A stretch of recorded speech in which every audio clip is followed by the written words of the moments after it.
Hello, everyone, and welcome to the latest episode of QSR Uncut. I'm your host, Danny Klein, the editorial director here at QSR, and joined by my colleague and co-host, Ben Coley. And so we have the very first three-time guest in QSR Uncut history. And with that said, I think the guest who doesn't need an introduction, John Taffer.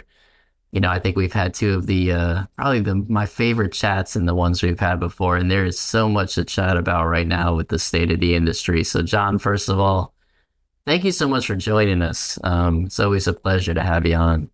Oh, my pleasure. I don't think I've done a lot of third podcasts either. So we've had some fun discussions, and I think some meaningful ones, Danny. So it's good to be back. Yeah, for sure. I want to jump right into the meaning because I will tell you, Ben and I, obviously, we write a lot of stories about what's happening. And, on the full service side, we could kind of start there. The value in the discounting game right now is so interesting because we're trying to figure out, traffic across the industry is down. I mean, I think everybody can agree with that. And then there are some brands that seem to be kind of giving up that in the favor of discounting. And the question becomes, what happens 2 years from now? And so I want to get your take on the state of the consumer, the state of restaurants, some of the challenges, and we'll just kind of, riff from there. Yeah. If I can talk about it from a somewhat of a scientific, if you will, approach, leisure time, which affects primarily the bar business and location-based entertainment and such, is down from about 25% of one's available time down to about 15% of one's available time. Restaurants are a little different because restaurants fall into a utility aspect. I got to eat. I don't have to go drink, but I have to eat. So restaurants fall into a utility type of a mode in most cases. There are optional restaurant visits and there are required restaurant visits. In a restaurant business, just like a glass of beer, I can only increase revenue by doing two things. I have to increase the amount of occasions, how often they come, or how often they order. And I have to increase the size or the volume of the purchase. That's all I got, other than marketing to get them through the door. So when you look at those types of characteristics and then you say to yourself, consumer dollar is low. Traffic is down. Traffic is down, so there are people that are discounting out there, creating new value propositions, creating a noisy environment. I just look on social, man, the coupons and the discounts are flying by. So now we have a consumer that's reacting to discounts rather than brands. They're reacting to the value proposition before they even consider the brand or the product. It becomes a different decision. Let me add one more point, and then I'll answer your question more succinctly. I read I was doing some work for Fox Business, and I read in an important, I'm not sure if it was Gallup, forgive me, I can't remember which poll it was, but 68% of Americans now view fast food as a luxury. Yeah. Wow. I have seen that too. From utility, Danny, to luxury. I mean, that's a huge jump. Well, then every dollar that our meat goes up, I got to charge you $3 more as the consumer to maintain some reasonable food cost equation. So now my food has gotten remarkably more expensive than what's in a supermarket, which is expensive to begin with. So value leads the day. And unfortunately, when everything else is a value proposition, I might feel there's more value in me buying meat on sale at my grocery store than the value proposition opened by a restaurant. I might choose the value proposition is greater from a movie theater than going out to dinner. We'll have sandwiches tonight. Who knows where the value proposition thought process takes you? So we're at a scary time. We're at a time where value proposition, I believe, rules the day with many, many consumers. But yet we're being crunched where we can't provide a profitable value proposition, certainly in the ways that we used to. So we're in a crunch, and it's a compressive crunch. We're being compressed with less customers. We're being compressed by high labor costs, so we sort of have to have less employees or less hours, more compression there. We're being compressed by food costs. I'm reducing my menu. I'm compressing the menu. I'm compressing portions. I'm compressing everything I can think of. And then in this environment of compression, I have to expand perceived value. I'm sorry for the long answer, Danny, but there's a lot of little factors in there worthy of consideration along the way. Yeah. So my question, I know, in Taffer's Tavern and the experience and the way that you've managed to kind of take technology into the back of the house without hurting the front of the house. And so I see this all the time to the points you were making there about labor in particular, kiosks and things like that. And so, what do you do now to guard that part of the value proposition? I mean, if a consumer is going to look at restaurants through the lens of everything is more expensive right now, you probably as a restaurateur have less margin forever even than before, just in terms of actually having friendly employees, getting the food out on time, hot, all these type of things. I mean, how is that balancing act being played right now? Well, the challenge is, where do I put my money? Do I put my money in promotion, discounting? Do I put my money in marketing? And if I do I put it into new customer programs or frequency programs? What would I do with it if I did that? Do I put my money into training employees and creating connectivity, as I would call it? And if you look at the polls and you look at the data, the greatest asset we have is connectivity. Leaving a place and saying, those are great people, I want to come back. I want to come back because they're great. The food's good, but they're great. I feel like I want to support them for some reason. Connectivity, something, it could be at a brand level, more likely at a human level. So where are my dollars best spent? Well, if I spend it on marketing without really investing in connectivity in today's world, I'm not sure there's a payoff there. If I discount and you come in, Danny, with your dollars, you've never been here before, you're reacting to my all you can eat or my this or that.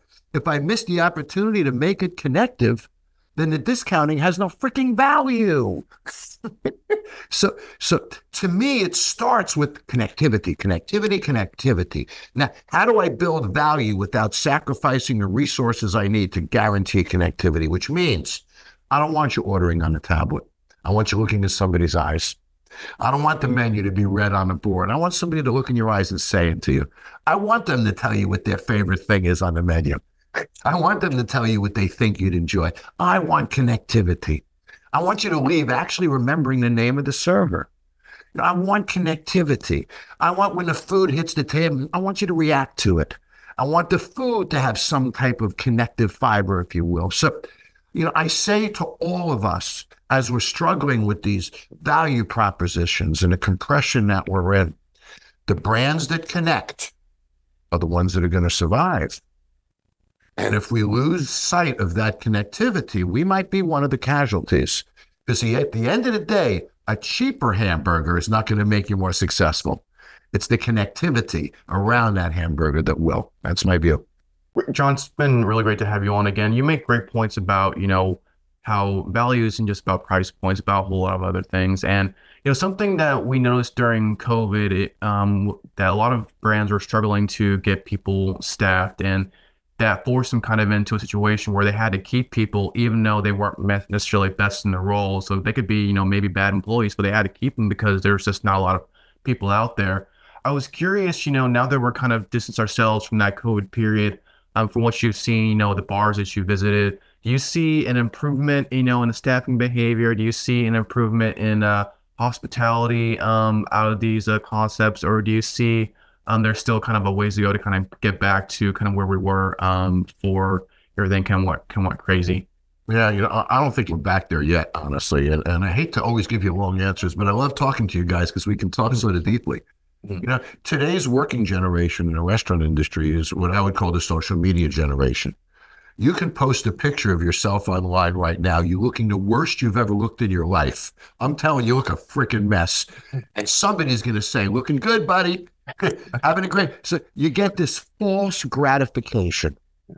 And it's bullshit in the end, right? Because you don't look good that day. You freaking know it. But everybody's telling you. So we get this false gratification. We grow up with it. Then it becomes instantaneous. You don't have to post it and wait 3 weeks to get it. You get it, man, within minutes. So gratification now has to be quicker than it used to be in the workplace. Our brains have been programmed to receive it quicker. which means if you're not promoted or engaged or challenged or otherwise engrossed in your job to a pretty significant level, pretty quickly, you're going to lose interest. But the other aspect is not only that factor, but the fact that if we don't engage you and you don't get that immediate gratification, you leave because you're seeking that inherently. Now, this is not a fault. It's just one of the societal shifts, I think, that has happened through social media. So I find that employees are more available now, certainly, than they were a few months ago. The quality of employees, I'm not going to say is better than it was a few months ago. And the problem is engaging employees today, keeping them, having them get excited. I must say, this election is important because if no tax on tips comes into play, Yeah. and capital gains or restaurant taxes don't go up, if we get both of those things, guys, that's a big game changer. First of all, the restaurant retains its profitability. It doesn't lose 6-7 points of profitability. That can stay in marketing and promotion and remodels and uniforms and all the things that we need to keep brands vibrant. And boy, instant 25 to 30% raise for employees. Imagine somebody working in a steakhouse like an Outback, how much that would mean to them when they're making 40, 50 bucks a table in a restaurant like that. So those are big things that I think will change the industry. So to answer your question, we're not struggling finding them as much as keeping them. Yeah, man.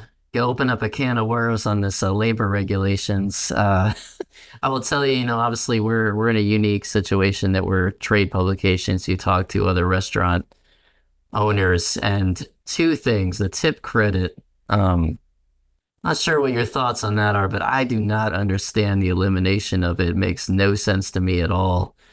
And yet it continues to gain kind of momentum in some, larger cities. I was talking to someone in Chicago about this where he opened up a new restaurant and he put the point of sale at the front, like a counter, almost like a fast casual. Like a cashier almost. Yeah, and then just has, runners. There's no tipping. Everything's pooled and then they charge you 20%, service fee on the bottom of the check. And I've eaten at a place like that, and the question always becomes at my table, there is somebody who says, should I still tip? And then you're asking yourself, who did you actually end up hurting here? Were you hurting the person you thought was making $4 an hour, even when they were making $25 an hour? And now everybody is making $16 an hour. So did you actually win? And that's one of those things where you say, did you work at a restaurant? Because you probably didn't when you made this rule. Not to get on a soapbox, but you hear it all the time, Years ago, this is going to shock you guys. Years ago, my restaurant company ran a negative 9% labor cost. Negative 9%. Here's how I did it. We had the suites in the Target Center. We had 68 suites.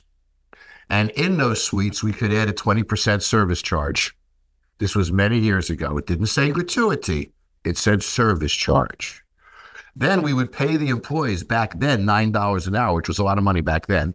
So my employees were really happy, but they still connected with the customers in the suite, and they're still tipping them, and they're still taking care of them. And that 20% service charge was greater than my labor cost. Right, So the employees got $9 an hour, which would be equivalent to about $15 an hour today. They still got tipped. It was guaranteed income. And in that case, it was a win-win. But that's in a suite where you're connecting with them game after game, week after week, and you have that same server. It's not a restaurant environment. Down in Florida, because, the Florida tourism spends an awful lot of its money in Germany and European countries. Gratuity is included in many restaurants because Europeans don't tip. You know that. So when you have a European audience, Danny, you almost have to do what you and I are talking about because a good percentage of customers leave without tips. But that's indigenous to that region only. I am personally against it. I believe that the restaurant should stay out of the tip business and allow that to be between the server and the guest. That's just my view. Yeah, I mean, it was Ben's point that kind of made me think of it because the server who you're mentioning there, you see the same server every week. You get to know him. He's kind of working on, he's working toward a certain reward. And so what there's some concepts that we see, and not knocking this model, it's just a reaction to what we're talking about, where it's code ordering at the table, and then everybody is basically a food runner who makes the same amount of money. And so are you going to end up with the same kind of hospitality? I just don't know that you do, because it's just a different aim in what you're helping the guest with. Well, I think in that scenario, Dan, you're throwing away that whole connectivity premise that we're talking about, right? Because you're not going to get that same connectivity from a human to a tablet. And a food runner who drops it at the table, who doesn't, come back a few minutes later and see how is everything, is it great? I just don't want to lose our connectivity. And, the difference between QSR and full service restaurants is exactly that. In many cases, QSR food can be every bit as good, every bit as dynamic, every bit as flavorful, as colorful as it would be in a full service restaurant. We've seen that, haven't we? As the quality of QSR keeps to go up. In many cases, the quality is at the same damn level. So what's the difference? The difference is that you're sitting down and you're connecting and you're being served in an environment with people. That's the difference. Yeah. So as QSR keeps getting better and better and better, casual dining is going to keep getting more and more threatened if we don't go on. I hate to say it again, back to that whole connectivity premise and providing me a reason to pay for that. It's almost the same price for that hamburger that I'm paying in many QSR places. Yeah, Ben was just writing about this, actually. Right, Ben, with the whole Chili's example. Yeah, John, we've spoken a lot about how, as you mentioned, the lines have been really blurring between QSR and casual dining since COVID for a variety of reasons. As particularly the inflation and the way prices are. Like it's you typically would go to casual dining and sit down because you're willing to pay higher prices because you get that extra service, but that may necessarily not be the same decision anymore now that fast food prices are similar to casual dining prices. So it's and then you have places like Chili's offering 10.99 deals when you get appetizers as well, and then you got Applebee's who will throw out all you can eat deals, and then you may go to a Chipotle and you end up getting a burrito and a drink, maybe some chips and queso, and your bill's maybe $17. And so, it's an interesting dynamic. It's a very interesting dynamic. And, you can love the burger at either one, right? Yeah. And the product at either one is connected. So yeah. And I think that blur, I think that's exactly the right thing to say. That blur, Ben, is getting blurrier and blurrier almost. And you think after COVID, it would get succinct again, right? It would start to, but it's not. It continues to blur. And I think that's because of price. I also think that, when you sit down at a full service restaurant today, I think you sort of expect to pay a pretty good price if I'm using a burger, $18 or whatever for that burger. But I tell you, when you go through a drive-thru and you're paying close to that for a burger, that's some serious sticker shock. Right. So I think that the casual restaurant sort of has a little more elasticity to it, if you will, than a QSR does for sure. Right. Yeah. Yeah, Ben, you think you could agree with this, but I think the place the line disappeared, didn't just blur, was between QSR and fast casual. I just don't know that fast casual to the level it used to be is really a thing anymore. I mean, if you look at Shake Shack now, I mean, obviously, they are a tier above, say a McDonald's and whatever, but the price is maybe $2 or $3 different. There's no entry point on the low end of the barbell, but the actual premium experience is basically the same. They have drive-throughs. They look like QSRs now. I don't really hear that many fast casuals now speaking in a way that makes them sound like they're, these really high-end elevated brands. They're more just QSR plus now instead of fast casual, so to speak. I agree. Yeah, I agree. I mean, even Asian QSR today, right, has drive-thrus, right? Everything has drive-thrus today. Brands that never did before. I guess it's almost lost opportunity. I'm guessing every new prototype probably has one, right? I'm guessing. Yeah. Yeah. No, I mean, Chipotle, 80% of them have a drive-thru now. Yep. Yep. And it's probably 30% of their business, Danny, something like that. Significant, I would think. Yeah. Yeah, it's basically, the symptoms of what happened during COVID, off premises, people take out more, and there's just not as much emphasis on the dining room, which is what separated fast casuals to begin with, that elevated dining room experience. But since that customers aren't, frequenting it as much anymore, it just, not as valuable.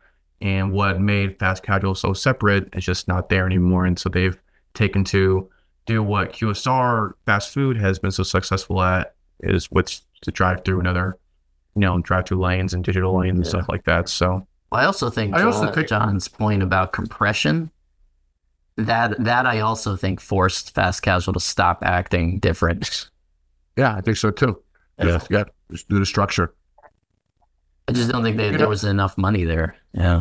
Also, we take a look at like a Five Guys or Shake Shack, how limited the menu is in comparison to other burger chains or other QSR operations that we would sort of call peerish operations. And you look at the menu simplicity, and it still goes to reason all these years later, as people have diversified menus and done this and done that. If you do one item really, really well, you can be hugely successful in our world. 2 items, 3 items. But when you start getting in, that's the compression I'm sort of talking about, Danny, is these guys that have to have everything: chicken, fish, beef, pasta, blah, blah, blah. And as soon as they get into that mode and they lose sight with that compression, it's different. But some of the greatest brands that are performing out there today have an extremely limited menu focus. I'm sure you guys would agree. Yeah. I mean, that's exactly the point I'm making, is there are fewer fast casuals similar to, say, like a Modern Market with that long, extensive, rotating seasonal menu than there is somebody like a Raising Cane's now, which to me is a QSR plus, not so much that version of fast casual, because they do one thing really well. And then, Ben, you wrote about this, the Panera Bread today, in terms of how big the menu is and how streamlined they've become and the way that they operate from a service standpoint, much more a QSR than a fast casual in their early days. Absolutely. But they have everything from sandwiches to pizza. I mean, they've got a pretty diverse menu these days. They actually got rid of pizza. Oh, they did? Okay. Yeah. I remember when they introduced that not long ago. So I guess the pizza market didn't work out for them. But it's fascinating to see how, again, trends end. And it's interesting to put this premise out there to see how you guys react to it. The oldest restaurant in any city is the steakhouse. I had a feeling you were going to say that. And the longest lasting sandwich place typically has to be a burger place. So, it's interesting with all the chefs and all the modification and all the brainstorming and creative energies. We haven't landed far from where we did before when you look at a basic success model from a culinary standpoint as well as an economic standpoint. That to me is fascinating. That's why I always say trends end. But that steakhouse will be there to the day we all die. What's so interesting about that too is when I first started working here almost a decade ago, what was really, really big, John, and you remember this, I'm sure, was the chef celebrity culture. Oh, yeah. Where is that now? It's still sort of a thing, but the restaurants that people have come to really trust are just the ones that deliver experience, the steakhouse that their parents went to. The basics. Yeah. Predictability too, I think, Danny. I don't want goat cheese on my veal parmesan. Thank you very much. There's a certain predictability that a certain group of our society likes. And then there's that creative angle. But that creative group is certainly not the majority. So, I've always been successful, guys. Look, we've known each other a pretty damn long time, Dan. And Ben, I like to be mainstream. Mm-hmm. I feel that if I'm going to invest money in a hospitality space, I want about as big a footprint as I can make. And I feel that that's how I mitigate risk. And that big footprint has to be in brand and external appeal, on internal appeal, but it has to come down to product. And you need to know who you are. Are you a trend-setting brand? Are you a brand that survives on classic flavors and profiles? But again, to me, when you start to move out of that main circle of flavor profiles, if you will, the footprint gets smaller. And I'd rather invest in a huge footprint than a smaller one. John, I wanted to ask you a question. We were talking about menus and simplification of menus. There's one brand that comes to mind when I think about menus and diversity of menu. The Cheesecake Factory. I mean, they have a major reputation for having like their hands in like almost every cuisine known to man. And coming into this job, and now I have more familiarity about how labor costs work and everything, and how complications in the back of the house work. Can you give us a sense of how they're able to make that work? How they're able to handle so many different cuisines at the same time in the kitchen? Because there's no other brand out there could do that. I mean, it's incredible that they're able to do that even through COVID. Have like a book as a menu and be able to operate that at such scale. I don't know if you have any insight into how they're able to do that. Well, I was involved in Rainforest Cafe in the early days when we opened in Disney and such, and we were $42 million restaurants. And we had two mirror cooking lines. So we had, in essence, two kitchens functioning. And back pre-pandemic, forgive me guys, I don't know current numbers, but pre-pandemic, they averaged about 11 million a store. Right. Yeah. So I think I'm pretty close, right, Ben? So I think they're 12 and a half now. Yeah. Okay, so we're in a ballpark. So when you're running an $11 million restaurant compared to a $3 million restaurant, it's a very different world, obviously. Purchasing power is very, very different. Vendor relationships, even at a local level, are very, very different. National food service relationships are very, very different. But, you can absorb more dollars because let's assume that their kitchen runs 15% of labor costs, just to throw a number out there. I'm not far off, probably, guys. Well, you're doing $11 million. Holy shit. That's almost a $2 million labor budget for a kitchen. Right. Yeah. So, if you design that kitchen well and leverage technology, Ben, you still got to leverage technology. There still should be buzzers and beepers going off and all of that to keep everybody on track, and food should be tightly spec'd and all of that. And ovens should be computerized and timed. And, with that kind of a budget, they can achieve it. Now, here's the problem. If they go down to $9 million, suddenly they're in trouble. It doesn't take much in negative revenue movement to cause that to happen. And then, I look at things like they're 12.5 million now. I remember years ago, there was a breakfast chain that we had consulted. I won't say who it was. And they had put in their stock report how their revenues had gone up 3%. They were thrilled about it. It was like an announcement. They brought their menus up 7%. Come on, guys. That tells me your business is 4% smaller then, right? Mm-hmm. So we got to understand, 12.5 million. But what happened to customer base, Dan? Is customer counts, cover counts up or down? Has the business grown? Has the business shrunk? Because at some point, you push revenue to the point that can happen. And, the easiest equation to that's another business, the hotel business. I raise rate, I lose occupancy. I lower rate, I gain occupancy. I got to find that spot where I can drive both. And that's a lot of pressure operating a company like that has that kind of back of the house budget. Boy, those revenues better hold. Yeah, we've seen that all summer long on the earnings calls with the public brands. Is you've got, negative 4% traffic, comps of 0 to 2%. Check of 7 to 8%. Right. Yeah, that's right. Yeah. So you look at it, revenues are up, blah, blah, blah, but the company's not as healthy as it was, even with the higher revenue base. That's what concerns me. And that's where we don't accept that compression. And that's where we start to lose that value. Is I worry that a concept that has an expensive back of the house can't get to the value proposition that one that doesn't have. Yeah. Because how can they get to that discount point? You can't. So something has to be re-engineered to get to a value proposition of a kitchen that spends $250, right? Yeah, Cheesecake Factory, my very short take on that question, Ben. First of all, during COVID and into now, they don't have a choice. They cannot. Yeah, if they streamline their menu, they would be in trouble. It's their identity. It's their identity. Yeah. I mean, that's one. The second part is they make $50,000 a week in to-go business at this point. So that has also helped them, even though the margin is often interesting on that side, still it's allowed a little bit of a cushion, for some of those declining guest counts in the restaurant. But it'd be interesting to see a sales mix from there. Because you wonder, is 80% of their sales, 10 or 20% of their menu? Do those items, do they provide appeal, but in the end, they don't provide sales? Because I guarantee there's items on that menu that are not selling very well. Yeah, they're there for personality, right, yeah. Ben? I mean, pretty much that's why they're there. So it's interesting, but I think there's quality differences pre-COVID to post-COVID in that concept as well. I happen to have been there recently. So, I still think if they can't reduce the size of the kitchen, they have to deal with something. So, Yeah. and, I've seen some portion shifts. I've seen a few things happen there in their effort to try to do it in the only ways they can. So I have a I'm not question. beating them up for that. I'm just Yeah. noting those are the only moves they can make, so they have to make them.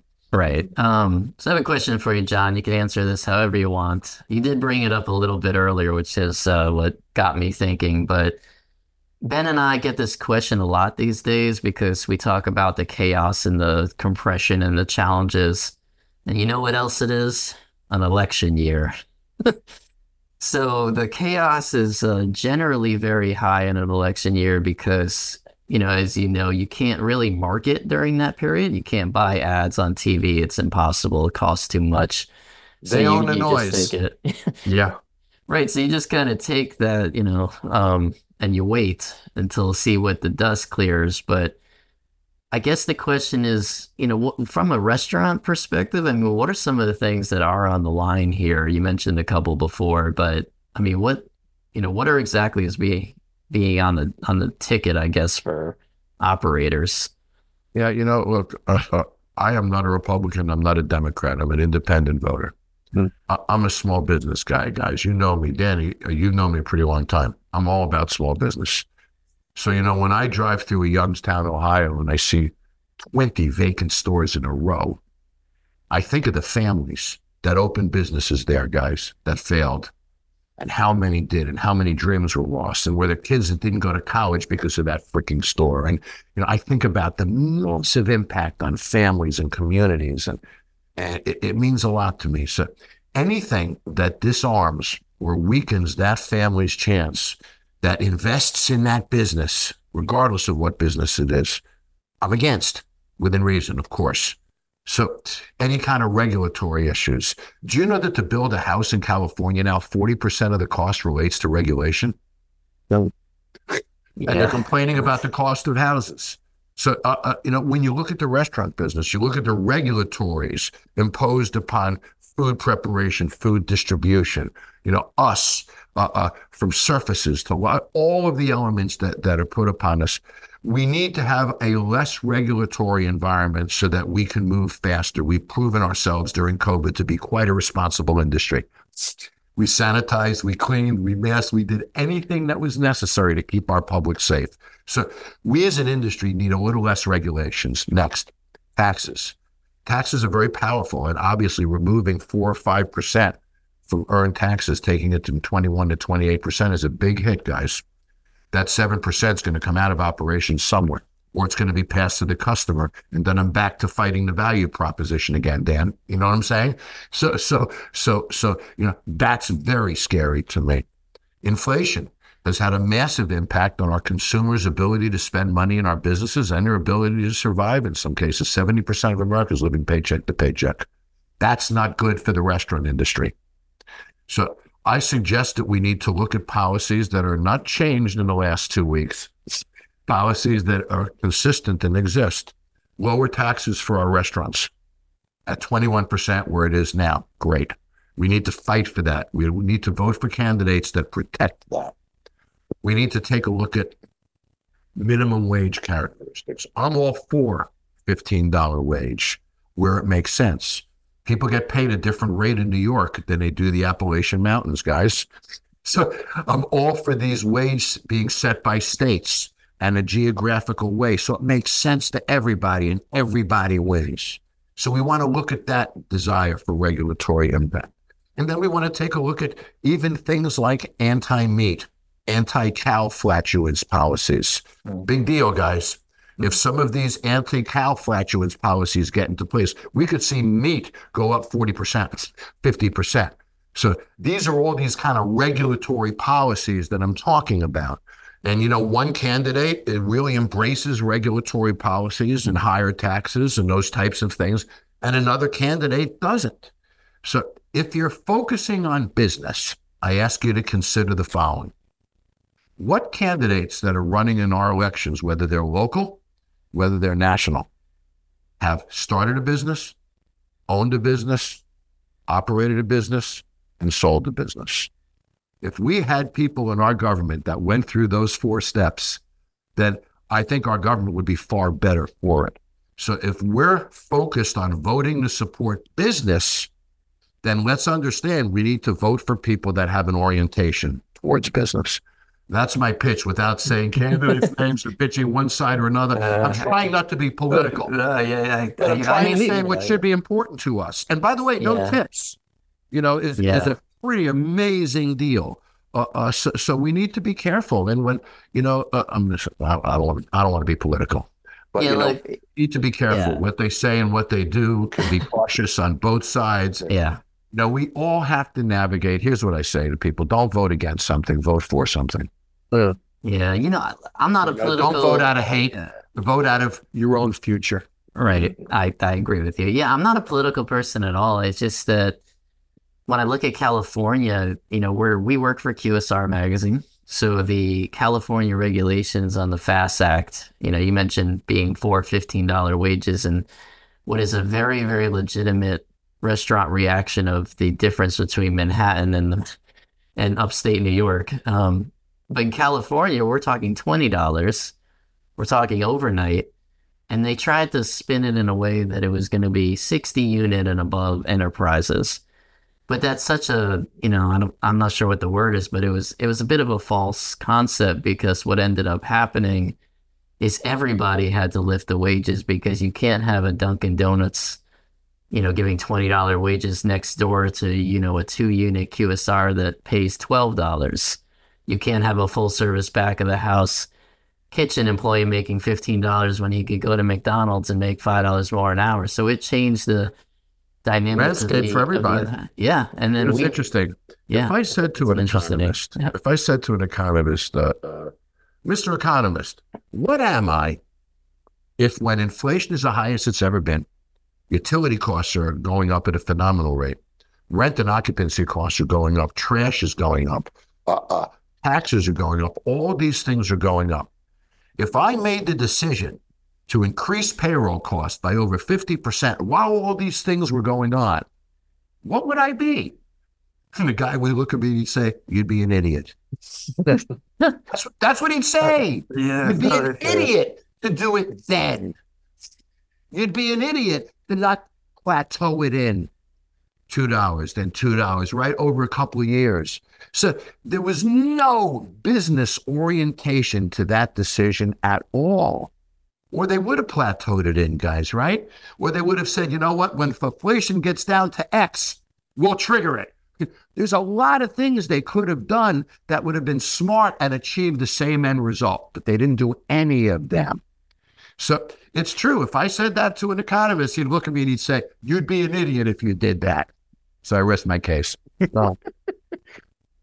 Yeah, I know, Ben, you've kind of talked to people about this stuff too. We were even covering like Cura Sushi, a full service restaurant chain with all the technology in the world.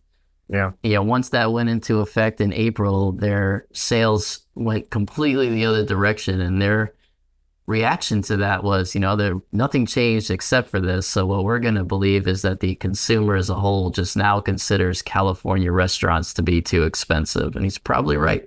That's that, I've never looked at it that way, Dan, but I bet that is a totally fair observation. And I know if I lived in California for many years, guys, in Los Angeles, and now I live in Las Vegas, but that is a perception that I would have. I would expect everything to be more expensive in California than it is in my home state of Nevada. Yeah. I might be wrong, but I think I would still assume that. Wouldn't you, Ben? Yeah. Yeah. It's definitely the game has changed over there, and it's I've seen varying reactions to it. I know Dutch Bros, they mentioned that their California shops are actually performing pretty well, which is interesting. I think El Pollo Loco may have said the same thing. Other brands, of course, have had issues with higher labor costs, and I think there's one brand that we covered recently went public, the Korean barbecue chain. They actually, I think, they're focusing more on growth outside of California because of all the labor regulation. I think they've been focusing on Texas. So it's different reactions across the board. So it definitely sent shockwaves across the restaurant industry for sure. A lot of people observing what's going on in California, hoping that maintain stays within the confines of California and doesn't kind of Yeah, spread. Yeah, that's I the was point. on That's the point right there. That's John's point of, Yep. is that staying in California? Probably not. Um, I don't think they're the end of that type of regulatory action.